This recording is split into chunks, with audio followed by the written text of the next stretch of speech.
अली अभी सिर्फ 10 साल का था, मगर जिंदगी उसे बहुत कुछ सिखा चुकी थी। वो शहर के एक कोने में बने यतीम खाने में रहता था। ना माँ की गोद नसीब हुई, ना बाप का साया। जब कभी वो दूसरे बच्चों को अपने वालिदैन के साथ हंसते खेलते देखता तो उसके दिल में एक खामोश सा दर्द जाग उठता, मगर वो दर्द किसी को दिखाता नहीं था। यतीम खाने में सब बच्चे अली को पसंद करते थे, क्योंकि वो हमेशा मुस्कुराता रहता था। कोई नहीं जानता था कि उस मुस्कुराहट के पीछे कितने आंसू छुपे हैं। रात को जब सब बच्चे सो जाते, अली छत की तरफ देखकर आहिस्ता आहिस्ता बातें करता, जैसे वो अपनी माँ से बात कर रहा हो।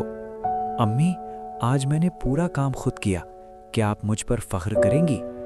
सुबह अली सबसे पहले जागता, यतीम खाने की सफाई में मदद करता, छोटे बच्चों को तैयार करवाता और फिर खुद स्कूल जाने के लिए निकलता। उसका बस्ता पुराना था, कपड़े सादा थे, मगर ख्वाब बहुत बड़े थे। वो उस्ताद बनना चाहता था, ताकि कोई भी बच्चा इल्म से महरूम न रहे।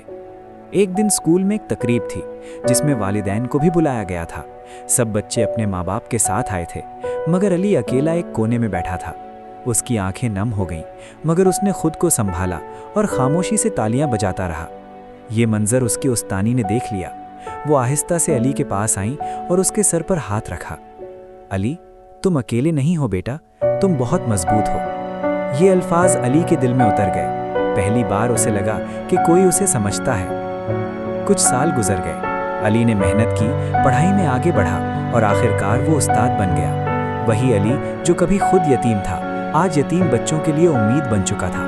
वो बच्चों को सिर्फ किताबें नहीं पढ़ाता था, बल्कि हौसला, मोहब्बत और ख्वाब भी देता था। एक दिन उसने अपने जैसे बच्चों से कहा, माँ बाप का ना होना कमजोरी नहीं, असल कमजोरी हिम्मत हार जाना है। अली की आंखों में आज भी नमी आ जाती थी, मगर अब वो आंसू दुख के नहीं, शुक्र के थे, क्योंकि एक यतीम बच्चा जिसे कभी किसी ने गले नहीं लगाया था, आज सैकड़ों बच्चों के दिलों में घर बना चुका था।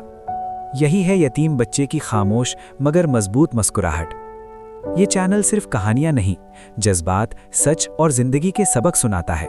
आपका एक सब्सक्राइब किसी और दिल तक ये कहानी पहुंचा सकता है।